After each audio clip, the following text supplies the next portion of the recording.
ഇവിടെ നമുക്ക് അടുത്ത പോവേണ്ടത് ഐഡന്റിറ്റി എലമെന്റ് ആണ്. നമ്മൾ നേരത്തെ വീഡിയോയിൽ ചെറിയൊരു ബ്രേക്ക് വന്നുകൊണ്ടാണ് പുതുതായിട്ട് പറയുന്നത്. അപ്പം ഈ a raised to 0 belongs to h ആയിരിക്കും. a raised to 0 എന്ന് പറയുന്നത് ഇൻഡിജർ ആണല്ലോ. സോ a raised to 0 ഉണ്ടാവും, ഉണ്ടാവും. a raised to 0 എന്ന് പറഞ്ഞാൽ എന്താ? e ആണ്. e belongs to h. e എന്ന് പറഞ്ഞാൽ ഐഡന്റിറ്റി. അപ്പം മൾട്ടിപ്ലിക്കേഷൻ ആകുമ്പോൾ e എന്ന് പറയുന്നത് 1 ആയിരിക്കും. 1 എന്ന് കൊടുത്താൽ ഒരു കുഴപ്പമൊന്നുമില്ല, കാരണം ഏത് നമ്പറിന്റെ പവർ തന്നെയാണ് 1. പവർ 0 ആയി കഴിഞ്ഞാൽ 1 ആണ് കിട്ടുന്നത്. അപ്പോൾ നമ്മൾ ജസ്റ്റ് ഒരു e കൊടുക്കുന്നേ ഉള്ളൂ കേട്ടോ. ദെൻ അടുത്ത നമ്മൾ ഇൻവേഴ്സ് പോവുകയാണ്. അപ്പോൾ a raised to n belongs to h നമ്മൾ എടുത്തു. അപ്പോൾ n belongs to h ആണ്, n belongs to integer ആണെന്ന് പറയാം. അപ്പോൾ n integer ആണെങ്കിൽ മൈനസ് n എന്തായിരിക്കും? ഇന്റിജർ ആയിരിക്കും അല്ലേ? അപ്പോൾ minus n belongs to h എന്ന് പറയും. അപ്പോൾ മൈനസ് n ഇന്റിജർ ആണെങ്കിൽ നമുക്ക് എന്ത് ചെയ്യാൻ പറ്റും? a raised to minus n belongs to h എഴുതി കൂടെ എഴുതാൻ പറ്റും. ദാറ്റ് ഈസ് അത് നമുക്ക് ഓപ്പറേറ്റർ നോക്കാം. and a raised to n into a raised to minus n അത് ക്യാൻസൽ ചെയ്ത് കഴിഞ്ഞാൽ a raised to 0 എന്ന് കിട്ടും, e എന്ന് കിട്ടും. സോ ഇൻവേഴ്സ് ഒക്കെ ചെയ്യുന്നതാണ് കിട്ടി. therefore എന്താണെന്ന് കിട്ടും? നമുക്ക് സബ് ഗ്രൂപ്പ് ആണ് കിട്ടും.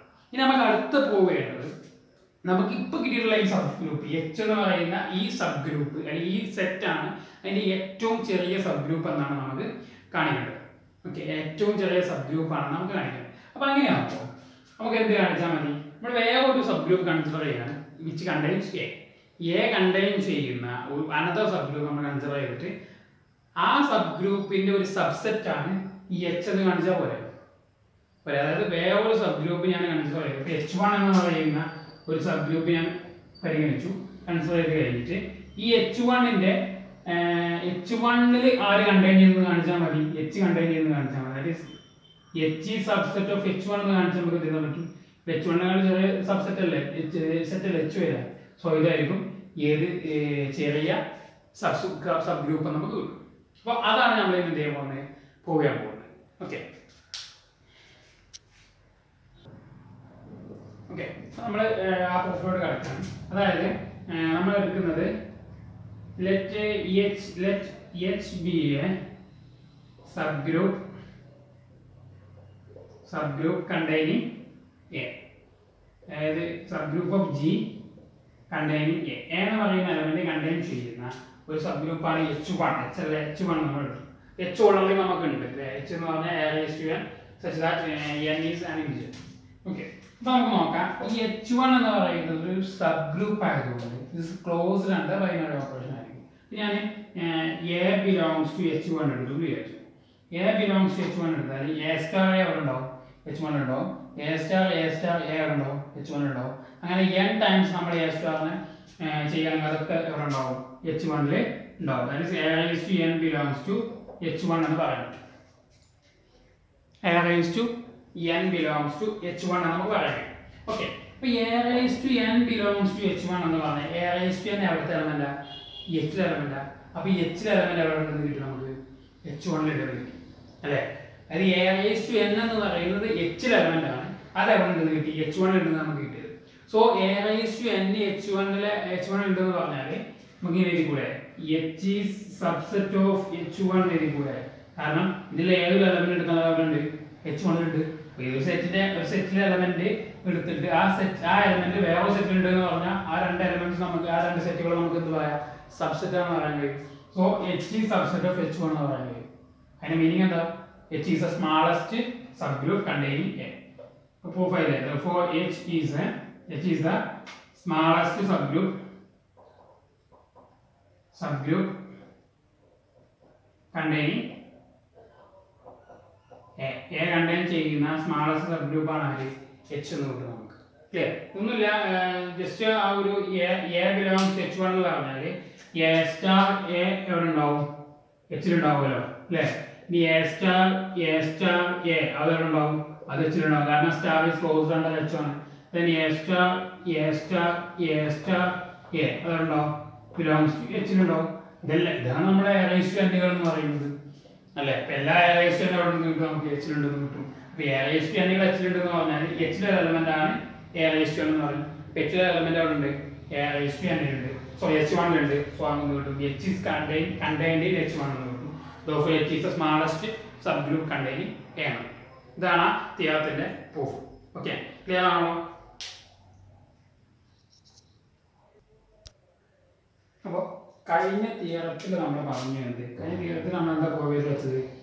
h equal to set of all a raised to n such that n is an integer. n is an integer എന്ന് പറയുന്ന ഈ set a raised to n എന്ന് പറഞ്ഞാൽ നമുക്ക് എന്താണ് പറയുക a star a star etc n times നമ്മൾ operate ചെയ്യുന്നതാണ്. അപ്പോൾ അതിൻ്റെ കളക്ഷൻ എന്ന് പറയുന്നത് ഏതൊരു ഗ്രൂപ്പിൻ്റെയും സബ് ഗ്രൂപ്പാണ് നമുക്ക് കിട്ടും. ആ സബ് ഗ്രൂപ്പാണ് ഏറ്റവും ചെറിയ സബ് ഗ്രൂപ്പ് എന്ന് നമുക്ക് പറയാം.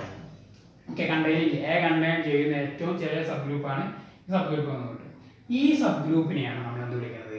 സൈക്ലിക് സബ് ഗ്രൂപ്പ് എന്ന് വിളിക്കുന്നത്. Generated by A. ഇത് ഏത് എലമെന്റിന് ജനറേറ്റ് ചെയ്യുന്നതാണ്? എ കൊണ്ടാണ്. ബി കൊണ്ടാണ്. ബി റൈസ് ടു എൻ എന്ന ഫോമിലാണെങ്കിൽ ജനറേറ്റഡ് ബൈ ബി ആയിരിക്കും. അപ്പോൾ H equal to set of all A raise to N, N is an integer.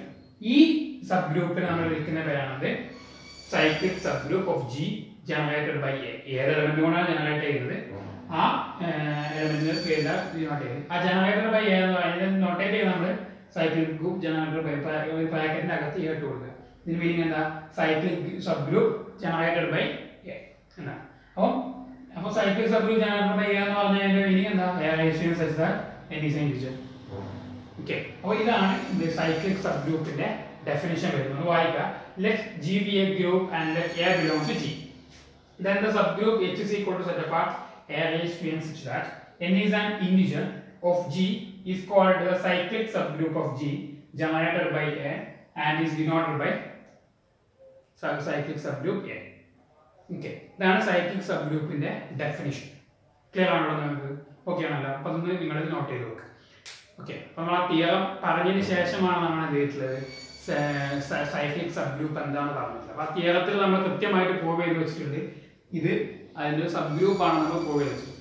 ആ സബ് ഗ്രൂപ്പിനെ നമ്മൾ വേറൊരു പേരിട്ട് വിളിക്കുകയാണെങ്കിൽ സൈക്ലിക് സബ് ഗ്രൂപ്പ് എന്ന് പേരിട്ട് വിളിക്കുക. അപ്പോൾ ഒരു ഗ്രൂപ്പ് നമ്മൾ പരിഗണിക്കുകയാണെങ്കിൽ ആ ഗ്രൂപ്പിന്റെ ഏറ്റവും ചെറിയ സബ് ഗ്രൂപ്പായിട്ട് നമുക്ക് ഏതാ കിട്ടുക? അതിന്റെ സൈക്ലിക് സബ് ഗ്രൂപ്പായിട്ട് കിട്ടുക. ഇങ്ങനെ നമ്മൾ ആ തിയറത്തിൽ പറഞ്ഞിട്ടുണ്ട്. ഈ സബ് ഗ്രൂപ്പ് ആയിരിക്കും ഏറ്റവും ചെറിയ സബ് ഗ്രൂപ്പ് നമുക്ക് കിട്ടിയത്. അപ്പം അതിന്റെ ഏറ്റവും ചെറിയ സബ് ഗ്രൂപ്പ് എന്ന് പറയുന്നതായിരിക്കും ആ ഗ്രൂപ്പിന്റെ സൈക്ലിക് സബ് ഗ്രൂപ്പ് ആയിരിക്കും. അപ്പോൾ സൈക്ലിക് സബ് ഗ്രൂപ്പ് എന്താണ്? ക്ലിയർ ആണല്ലോ? ഓക്കെ, കഴിഞ്ഞ സെഷനിൽ നമ്മൾ സൈക്ലിക് സബ് ഗ്രൂപ്പ് ആകും. ഇനി പുതിയ സെഷനിൽ നമ്മൾ പറയുന്നത് സൈക്ലിക് ഗ്രൂപ്പാണ്. സൈക്ലിക് ഗ്രൂപ്പ് എന്ന് പറഞ്ഞാൽ അപ്പോൾ നമുക്കറിയാം, നമ്മൾ ഡിഫൈൻ ചെയ്ത് വെച്ചിട്ടുണ്ട്. ഡിഫൈൻ ചെയ്ത് വെച്ചിട്ടുണ്ട് ജനറേറ്റർ എ എന്ന് പറഞ്ഞാൽ set of a raise to n such that n is an integer ആണല്ലോ. ഈ സെറ്റ് എച്ച് ഈ set is equal to g ആവാൻ വിചാരിക്കും. ഓക്കെ, അതായത് ജി നമ്മളെ ഗ്രൂപ്പ് ആവാൻ വിചാരിക്കും. This is equal to g എന്ന് കിട്ടുന്നുണ്ടെങ്കിൽ നമുക്ക് എന്ത് പറയാം? A is generator of g ആണ്. അതായത് എ ഉപയോഗിച്ചുകൊണ്ട് നമുക്ക് ആരെ ജനറേറ്റ് ചെയ്യാൻ പറ്റും? ജീനെ ജനറേറ്റ് ചെയ്യാൻ പറ്റും. ജിയിലെ എല്ലാ എലമെന്റ്സിനും നമുക്ക് ജി എന്ന് പറയുന്ന ഈ ഒറ്റ എലമെന്റ്, സിംഗിൾ എലമെന്റ് ഉപയോഗിച്ചുകൊണ്ട് നമുക്ക് ജി എന്ന് പറയുന്ന സെറ്റിനെ ജനറേറ്റ് ചെയ്യാൻ നമുക്ക് എന്ത് വിളിക്കാം?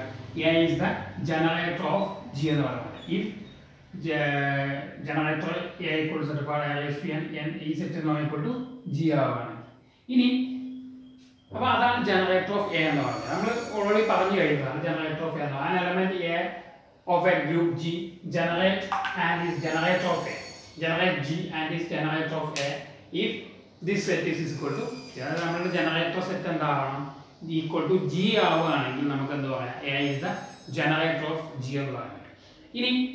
ഇനി അടുത്തത് എന്താണ്? സൈക്ലിക് ഗ്രൂപ്പ് എന്ന് പറയാം. ഓക്കെ, ഇപ്പോൾ അങ്ങനെ ഒരു ഗ്രൂപ്പിനെ നമുക്ക് ഒരു സിംഗിൾ എലമെന്റ് കൊണ്ട് ജനറേറ്റ് ചെയ്യാൻ പറ്റുന്നുണ്ട് വിചാരിക്കുക. Okay, if a group can be generated by a single element.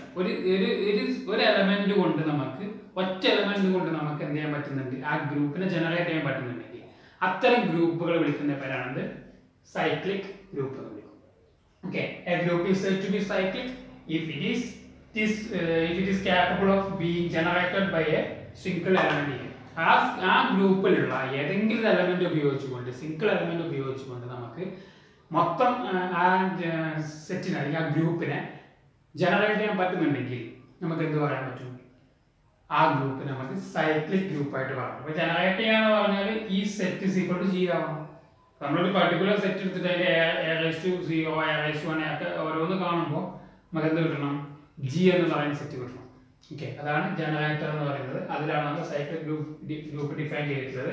Element of cyclic group എന്ന് പറഞ്ഞാൽ സിമ്പിൾ ആയിട്ട് എന്താ, ഒരു ഗ്രൂപ്പിനെ നമുക്ക് ഒരു സിംഗിൾ എലമെന്റ് കൊണ്ട് ജനറേറ്റ് ചെയ്യാൻ പറ്റുന്ന ഗ്രൂപ്പുകൾ വിളിക്കുന്ന പേരാണത് സൈക്ലിക് ഗ്രൂപ്പ് എന്ന് പറയുന്നത്. ഓക്കെ, ഇനി അതേപോലെ തന്നെ if cyclic group is finite. Okay, cyclic ഗ്രൂപ്പിനെ സൈക്ലിക് ഫൈനൈറ്റ് ആണ് വിചാരിക്കുക. ഫൈനൈറ്റ് ആണെങ്കിൽ നമുക്ക് അതിന്റെ ഓർഡർ ഉണ്ട്. Order of A group cyclic group എന്ന് പറഞ്ഞാൽ smallest integer m such that a raised to m is equal to e. അപ്പോൾ ഓർഡർ എന്ന് പറഞ്ഞാൽ a raised to m equal to e ആവുന്ന ഏറ്റവും സ്മാളസ്റ്റ് എലമെന്റ് ആയിരിക്കും അതിന്റെ ഓർഡർ. ഫൈനൈറ്റ് ആണ്. അത് order of cyclic group a equal to m എന്ന് പറഞ്ഞതിന്റെ മീനിങ് എന്താണ്? a raised to m is equal to e. അങ്ങനെ വരുന്ന ഏറ്റവും ചെറിയ വാല്യൂ ഇൻഡിജർ ആണ് എന്ന് പറയുന്നത് m എന്ന് പറയുന്നത്. ആ ഇൻഡിജർ നമ്മൾ ഓർഡർ ഓഫ് m എന്ന് വിളിക്കും. അപ്പോൾ ഓർഡർ എന്ന് പറഞ്ഞാൽ if the cyclic group a is finite, cyclic group ഇതാണ് cyclic group a is finite, then the order of a is the smallest positive integer m such that a raised to m is equal to a. Okay, a raised to m is equal to, and denoted by order of a equal to m എന്ന് കൊടുക്കും. Then infinite cyclic group ആണെങ്കിൽ നമുക്ക് എന്ത് പറയാം? Order infinite എന്ന് പറയുന്നത്. Okay, അപ്പോൾ ഓർഡറും എന്താണെന്ന് പറഞ്ഞു, സൈക്ലിക് ഗ്രൂപ്പ് എന്താണെന്ന് പറഞ്ഞു. ക്ലിയർ ആണോ? ഓക്കെ, ഇത് ഓക്കെ, നമുക്ക് സൈക്ലിക് ഗ്രൂപ്പിന്റെ ഒക്കെ എക്സാമ്പിൾസ് നോക്കാം. അപ്പം അതിൽ നമ്മൾ ഗ്രൂപ്പ് എടുത്തിട്ടുള്ളത് G is equal to 1 W W omega 1 omega ഒന്ന് വായിക്കണം. W വായിക്കാം, ഒമേഗ വായിക്കാം, നിങ്ങളുടെ സൗകര്യം പോലെ വായിക്കണം. ഞാൻ 1 W എന്ന് ഉപയോഗിക്കുന്നത് 1 W W square W cube is equal to 1. അതായത് third root of unity W unity ആയിട്ട് കൺസിഡർ ചെയ്യാണ് വിത്ത് റെസ്പെക്ട് ടു മൾട്ടിപ്ലിക്കേഷൻ. ഇതാണ് നമ്മുടെ ഗ്രൂപ്പ് എന്ന് പറയുന്നത്. ഇത് ഗ്രൂപ്പാണെന്നുള്ളത് നമ്മൾ കുറച്ച് മുമ്പ് നമ്മൾ എന്ത് ചെയ്തു, ഒരു ക്വസ്റ്റ്യനിലൂടെ നമ്മൾ ഡിസ്കസ് ചെയ്തിട്ടുണ്ട്. ഓക്കെ, ഇനി ഇതിന്റെ സൈക്ലിക് സബ് ഗ്രൂപ്പുകൾ നമുക്ക് നോക്കാം. അപ്പോൾ ഇത് ഇതിന്റെ സൈക്ലിക് ഗ്രൂപ്പുകൾ നോക്കാം. സബ് ഗ്രൂപ്പുകൾ നോക്കാം. ഏതെങ്കിലും എലമെന്റ്സ് കൊണ്ട് നമുക്ക് ഈ സെറ്റിനെ ജനറേറ്റ് ചെയ്യാൻ പറ്റുന്നുണ്ടോ എന്ന് നമുക്ക് നോക്കാം. ഓക്കെ, അപ്പോൾ W എന്ന് പറയുന്ന എലമെന്റ് ഇതുകൊണ്ട് ഞാൻ ജനറേറ്റ് ചെയ്യാൻ കഴിയും. ഇതുകൊണ്ട് ജനറേറ്റ് ചെയ്യുമ്പോൾ എന്താ കിട്ടുക? ആദ്യം W raised to 1 അല്ലേ, that is W എന്ന് കിട്ടും. Then W raised to 2, that is W square എന്ന് കിട്ടും. W raised to 3 എന്ന് കിട്ടും. W cube എന്ന് കിട്ടും. ഈ W cube എന്ന് പറഞ്ഞാൽ എന്താ? 1 ആണ്. അതായത് എന്ത് കൊടുക്കുക? W square 1 എന്ന് കൊടുക്കാൻ പറ്റും. സെയിം അല്ലേ, which is equal to G അല്ലേ, സൈക്ലിക് അല്ലേ. ഒമേഗ എന്ന് പറയുന്ന ഈ എലമെന്റ് കൊണ്ട് ആരെ ജനറേറ്റ് ചെയ്യാൻ പറ്റുന്നുണ്ട്? ജീനെ ജനറേറ്റ് ചെയ്യാൻ പറ്റുന്നുണ്ട്. അല്ലെങ്കിൽ W എന്ന് പറയുന്ന എലമെന്റ് കൊണ്ട് ആരെ ജനറേറ്റ് ചെയ്യാൻ പറ്റുന്നുണ്ട്? ജിയെ ജനറേറ്റ് ചെയ്യാൻ പറ്റുന്നുണ്ട്. സോ നമുക്ക് എന്ത് പറയാൻ പറ്റും? G is a cyclic group എന്ന് പറയുന്നത്.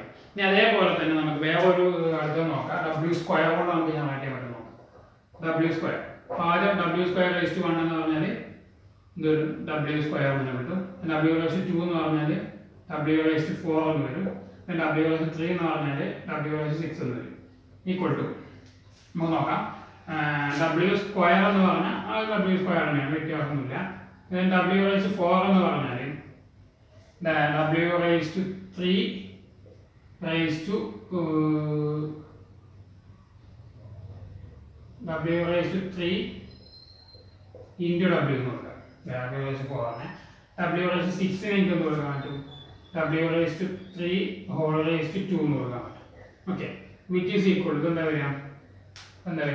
W ക്യൂബ് എന്ന് പറഞ്ഞാൽ എന്താ? 1 ആണ്. ഒരു 1 into W എന്ന് പറഞ്ഞാൽ W എന്ന് കിട്ടും. That is W square W into W cube എന്ന് പറഞ്ഞാൽ 1 ആണ്. 1ന്റെ ക്യൂബ് എന്താണ്? 1 തന്നെയാണ്. ഇപ്പോൾ 1 സ്ക്വയർ എന്ന് 1 തന്നെയാണ്. എന്നിട്ട് G കിട്ടിയത് 1 W സ്ക്വയർ G കിട്ടിയത്. അപ്പോൾ ഇത് രണ്ട് എലമെന്റ് ഉപയോഗിച്ചുകൊണ്ട് നമുക്ക് എന്ത് ചെയ്യാൻ പറ്റുന്നുണ്ട്? അതായത് ജനറേറ്റ് ചെയ്യാൻ പറ്റുന്നുണ്ട്. സോ G എന്ന് പറയുന്നത് എന്താണ്? സൈക്ലിക് ഗ്രൂപ്പാണ്. സൈക്ലിക് സബ് ഗ്രൂപ്പുകൾ ഏതാ വരുന്നത്? Generators W square. ഒരു ഗ്രൂപ്പിന് ഒരു ജനറേറ്റർ ആവണമെന്നൊന്നുമില്ല, ഒരുപാട് ജനറേറ്റേഴ്സ് ഉണ്ടാവാം. അതാണ് നമ്മളെ കാണിക്കുന്നത്. ഓക്കെ, ഈ എക്സാമ്പിൾ ക്ലിയർ ആണല്ലോ?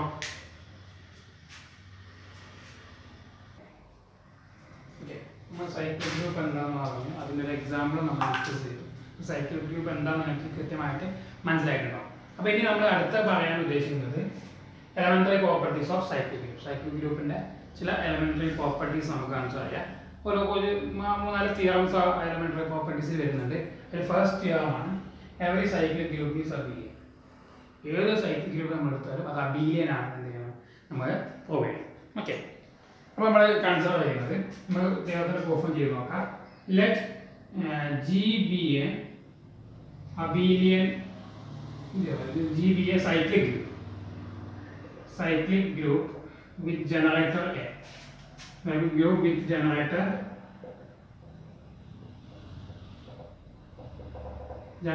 A belongs to G. G element A എന്ന് പറയുന്നത് ആണെങ്കിൽ എന്തെടുത്തു ജനറേറ്റർ ആയിട്ട് നമ്മൾ എടുത്തു. ലൈക്ക് നമുക്ക് എന്ത് ചെയ്താൽ പറ്റും, സൈക്ലിക് ഗ്രൂപ്പ് ആയതുകൊണ്ട് G equal to generator A equal to set of all arrays such that n is an integer. This is good. By definition of cyclic group ആണ്. By definition of cyclic group ആണ്. Okay. നമ്മൾ രണ്ട് elements x ഉം y നമ്മൾ എടുക്കുകയാണ്, g എടുക്കുകയാണ്. And that is let x, y belongs to g. x, y belongs to g എന്ന് പറഞ്ഞാൽ g എന്ന് പറഞ്ഞാൽ a raised to n ഫോമിലുള്ള. That is x is equal to some a raised to n and y equal to some a raised to m എഴുതിക്കൂടെ for any n, m belongs to z. ഇതുകൂടെ ഇതാണ്. ഇനി ഞാൻ ഇതിൻ്റെ cyclic group ഏത് multiplication ആണ് നമ്മൾ എടുക്കുന്നത്, ഓപ്പറേഷൻ മൾട്ടിപ്ലിക്കേഷൻ ആണ്. സോ നമ്മൾ എന്തെടുക്കും എക്സ് വൈ കണ്ടുപിടിക്കുകയാണ്. എക്സ് വൈ എന്ന് പറയുന്നത് വരിക നമുക്ക് അബീലിയൻ കാണിക്കുന്നത് x y equal to y x എന്നാണ് പോവുകയാണ്. അപ്പം എക്സ് വൈ എന്ന് പറയുന്നത് എന്ത് കിട്ടും, a raise to n into a raised to m എന്ന് വരും. It is equal to a raised to m into a raised to m എന്ന് പറഞ്ഞാൽ എന്താ, a raised to n plus m ആണല്ലോ. നമുക്കറിയാം അഡിഷൻ എന്ന് പറയുന്നത് എന്താ, അബീലിയൻ ആണ്, അല്ലെങ്കിൽ കമ്മ്യൂട്ടേറ്റീവ് ആണ്. അബീലിയൻ അല്ല, കമ്മ്യൂട്ടേറ്റീവ് ആണ്. ദാറ്റ് ഈസ് നമുക്ക് എന്താ പറയുക തിരിച്ച് ചെയ്താൽ പറ്റും. That is a raised to m plus a raised to n എഴുതാം. ഇപ്പോൾ a raised to m plus a raised to n എന്താ, a raised to m into a raised to n ആണ്. That is equal to a raised to m എന്ന് പറഞ്ഞാൽ y ആണ്. That is yx എന്ന് കിട്ടും. Therefore xy is equal to കിട്ടി, yx എന്ന് കിട്ടി. Therefore g is commutative. g എന്നാണ് commutative ആണ്. commutative ആണെങ്കിൽ എന്താ പറയാൻ പറ്റും, it is implies g is abelian. That is എന്ത് കിട്ടും നമുക്ക്, g എന്ന് പറയുന്ന സൈക്ലിക് സബ് ഗ്രൂപ്പായിട്ട് നമ്മൾ കൺസിഡർ ചെയ്താൽ g എന്ന് നമുക്ക് അബീലിയൻ ഗ്രൂപ്പാണ്. അപ്പോൾ നമ്മൾ ഇനി എവിടെയെങ്കിലും സൈക്ലിക് ഗ്രൂപ്പുകൾ നമ്മൾ പറയുകയാണെങ്കിൽ അതിൻ്റെ അബീലിയൻ അല്ലെങ്കിൽ കമ്മ്യൂട്ടേറ്റീവ് പ്രോപ്പർട്ടി സെപ്പറേറ്റ് നമ്മൾ പ്രൂവ് ചെയ്യേണ്ട ആവശ്യമില്ല. അതെന്താണ് ഓൾറെഡി എന്തായിരിക്കും, കമ്മ്യൂട്ടേറ്റീവ് ആയിരിക്കും. അത് കമ്മ്യൂട്ടേറ്റീവ് ഗ്രൂപ്പായാണ് നമ്മൾ കൺസിഡർ ചെയ്യുന്നത്. അപ്പോൾ അതാണ് ഫസ്റ്റ് എലമെന്ററി പ്രോപ്പർട്ടി ആയിട്ട് വരുന്നത്. എന്ത്, every cyclic group is Abelian എന്ന് പറയുന്ന പ്രോപ്പർട്ടി. ക്ലിയർ?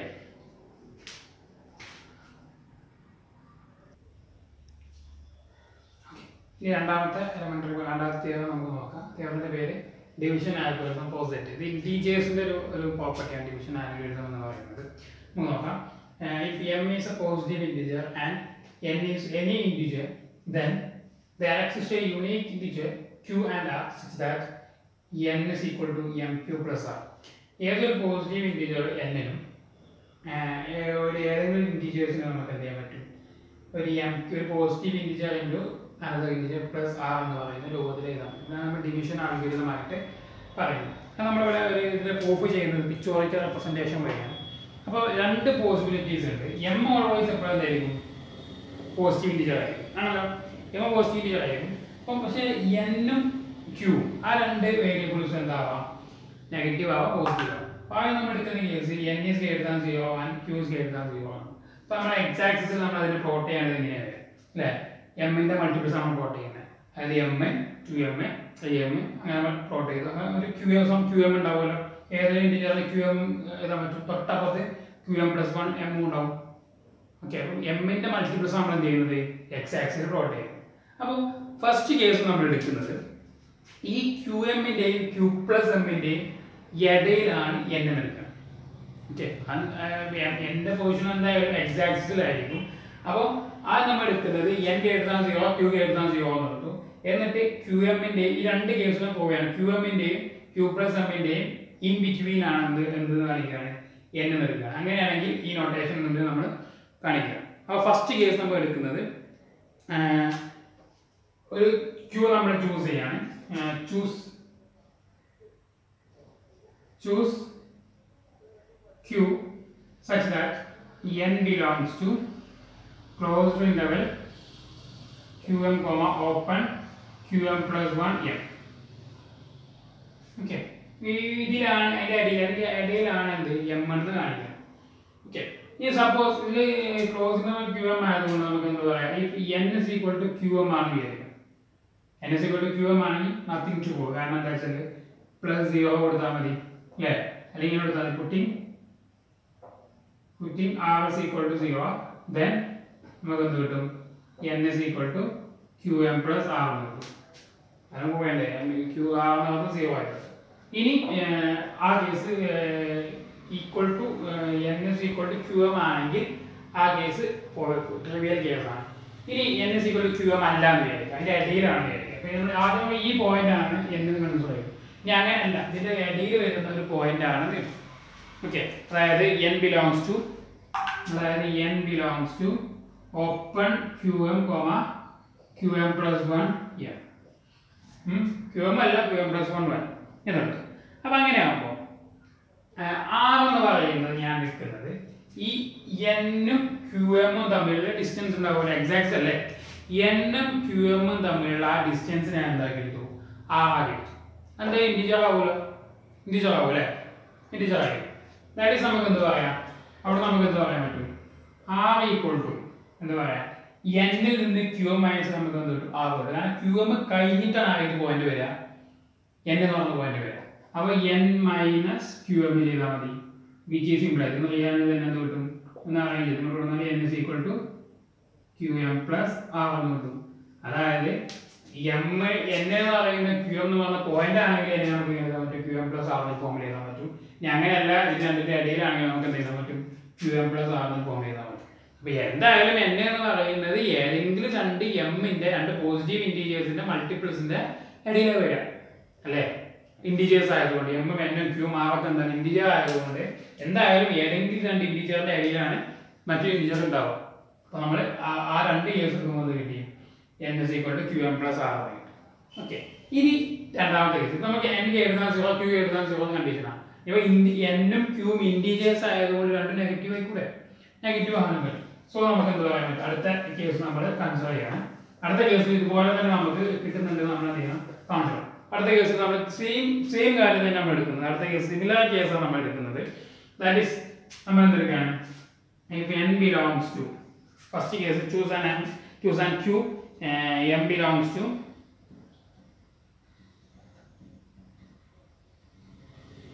സിമിലർ ആയിട്ട് നമുക്ക് പറഞ്ഞൂടെ, ജസ്റ്റ് പോവേണ്ട ആവശ്യമില്ല. കാരണം എന്താ വെച്ചാൽ നോക്കുമ്പോൾ ഇതേപോലെ തന്നെ ഇതേ കേസിൽ r is equal to n minus q എന്ന് പറയാൻ പറ്റും. എന്ത് കൊടുത്താൽ മതി, അതായത് m is equal to qm ആണെങ്കിൽ നത്തിങ് ടു പോകും അല്ലേ. അത് putting r is equal to 0 എന്ന് കൊടുക്കുക, അതായത് n is equal എന്ന് കൊടുക്കുക qm plus r എന്ന് കൊടുക്കാൻ പറ്റും. അതേപോലെ തന്നെ ബിറ്റ്വീൻ ആണെങ്കിലോ n belongs to n equal to open qm plus 1 തിരിച്ചറിയവരുടെ negative ആയിട്ട് qm plus 1 qm. ഇതിലാകുമ്പോൾ സെയിം കാര്യങ്ങൾ കൊടുത്താൽ മതി. തമ്മിൽ ഡിസ്റ്റൻസ് എടുക്കുക അല്ലേ, qm തമ്മിൽ ഡിസ്റ്റൻസ് എടുക്കുക. That is r is equal to എന്ന് കിട്ടും n minus qm എന്ന് കിട്ടും, which is equal to n is equal to r plus qm അല്ലെങ്കിൽ qm plus r r plus qm അല്ലെങ്കിൽ qm plus r എന്ന് പറയാൻ പറ്റും. അപ്പോൾ നമുക്ക് എന്താ പറയുക, രണ്ട് കേസിലും എന്ത് കിട്ടി, പോസിറ്റീവ് ആണെങ്കിലും കിട്ടി, നെഗറ്റീവ് ആണെങ്കിലും കിട്ടി. ഇൻറ്റീജർ ആയതുകൊണ്ട് ഏതെങ്കിലും എന്തായാലും പോസിറ്റീവോ നെഗറ്റീവ് ആയിരിക്കുമല്ലോ, ഇൻറ്റീജേഴ്സ് ആയതുകൊണ്ട്. സോ നമുക്ക് രണ്ട് കേസിലും പോകാൻ പറ്റി. അപ്പോൾ ഈ ഫിഗർ ഒന്ന് വരയ്ക്കാൻ എന്നിട്ട് നിങ്ങളെ വേർഡ്സ് എഴുതിയാൽ മതി. ഓക്കെ, അതായത് n is equal to qm putting r is equal to, അത് ഈ ഒരു ഫിഗറിനാണ്, ഈ ഒരു ഡയഗ്രാമാറ്റിക് റെപ്രസെന്റേഷൻ നമുക്ക് കൃത്യമായിട്ട് എഴുതുക. ഈ ഫിഗറിനായിട്ട് നമുക്ക് ക്ലിയർ ആയിട്ട് മനസ്സിലാക്കാം. ഓക്കെ ആണല്ലോ, ക്ലിയർ ആണല്ലോ. ഈ ഡിവിഷൻ ആൽഗോരിതം ഫോർ z ഇൻറ്റീജേഴ്സിന്റെ ഡിവിഷൻ ആൽഗോരിതം ആണ് ഡിഫൈൻ ചെയ്ത് വെച്ചിട്ടുള്ളത്. ഓക്കെ.